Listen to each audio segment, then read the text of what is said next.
Assalamualaikum warahmatullahi wabarakatuh. Kembali lagi dengan saya Novi Ifatul Azizah dengan NIM T2018-7090 dari kelas Matematika 3. Di sini saya akan menjelaskan tentang sejarah peradaban Islam di Jawa.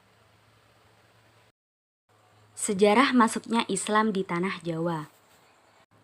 Jauh sebelum Islam, bahkan sebelum pengaruh Hindu-Buddha, masyarakat Pulau Jawa menganut kepercayaan-kepercayaan yang bersifat animisme dan dinamisme. Pandangan masyarakat Jawa pada saat itu adalah hanya tertuju pada kesatuan numinos antara alam nyata, masyarakat, dan alam sekitar yang dianggap keramat. Mereka juga mempercayai kekuatan magis dari senjata, seperti keris, tombak, dan lainnya. Pada saat itu, masyarakat juga masih nomaden, yang artinya berpindah-pindah dari tempat satu ke tempat yang lain. Nomaden ini dilakukan jika persediaan buruan mereka telah habis. Pada saat masuknya Hindu-Buddha ke tanah Jawa, masyarakat sangat mudah menerima agama tersebut. Karena agama Hindu-Buddha bersifat terbuka untuk menerima agama apapun dengan pemadaman semua agama itu baik. Pada zaman Hindu-Buddha, masyarakat diperkenakan dengan sistem penganutan Dewa Raja atau Raja Titisan Dewa. Ini membuat rakyat harus tunduk pada kedudukan raja untuk keselamatan dunia akhirat. Pada masa tersebut, mayoritas masyarakat Jawa bekerja sebagai petani dan pedagang dalam proses integrasi bangsa. Aspek lain yang mulai berkembang adalah seni musik, seni tari, wayang, lawak, dan tari topeng.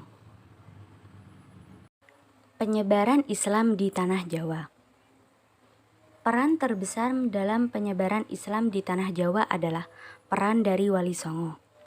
Pada masa itu adalah titik berakhirnya era Hindu-Buddha dan menjadi titik awal penyebaran agama Islam di seluruh tanah Jawa. Peranan Wali Songo juga sangat besar dalam pendirian kerajaan-kerajaan di tanah Jawa. Wali ialah orang yang sudah mencapai tingkatan tertentu dalam mendekatkan diri kepada Allah Subhanahu wa Ta'ala. Selain itu, para wali juga sangat dekat dengan kalangan kerajaan. Merekalah yang memberikan pengesahan atas sah atau tidak sahnya seorang naik tahta. Karena dekat dengan kalangan istana, mereka diberi gelar sunan atau susunan yang artinya dijunjung tinggi.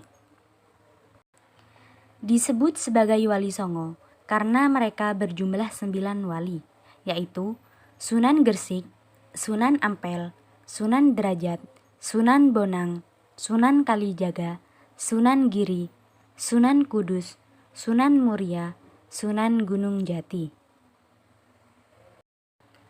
Keanggotaan dalam Dewan Wali Songo bersifat tetap. Apabila ada seorang wali yang meninggal atau dikeluarkan, maka akan ada satu orang penggantinya. Kesembilan anggota Wali Songo diwajibkan untuk menggiatkan penyebaran Islam di Jawa. Cara yang paling sering dilakukan oleh Wali Songo dalam penyebaran agama Islam adalah dengan mendakwah. Para Wali Songo mendatangi masyarakat secara langsung dan melakukan pendekatan sosial. Mereka juga memasukkan unsur keislaman ke dalam budaya mereka. Selain itu, para wali juga mendirikan pesantren dalam penyebarannya. Peradaban Islam yang diturunkan oleh para Wali Songo di Jawa memberikan tuntunan dan panutan yang sangat bernilai dan juga sangat islami, yakni dalam ukhuwah serta konsep imamah di kalangan para pemimpin umat. Di antara wali muncul hubungan antar personal dan kelompok yang erat, yang ditandai saling menghargai, mufakat, penyesuaian diri, dan menghormati senioritas.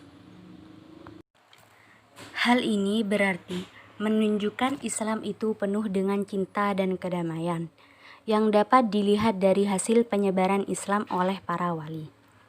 Salah satu peninggalan yang sangat kental dalam Islam dan sangat berpengaruh dalam penyebaran adalah gamelan. Salah satunya adalah gamelan Sekaten yang hingga saat ini masih ada. Gamelan Sekaten sebagai benda peninggalan sejarah yang menjunjungkan bahwa agama dan kebudayaan dapat bersinergi hingga proses pengislaman Jawa tidak mengalami kesulitan. Jadi, hal ini membuktikan bahwa seni juga berperan penting dari proses penyebaran agama Islam di Jawa. Hal ini karena masyarakat dulu masih sangat lekat dengan budaya-budaya mereka, akibat dari pengaruh Hindu-Buddha. Sekian dari saya, apabila ada salah kata, mohon maaf yang sebesar-besarnya. Wassalamualaikum warahmatullahi wabarakatuh.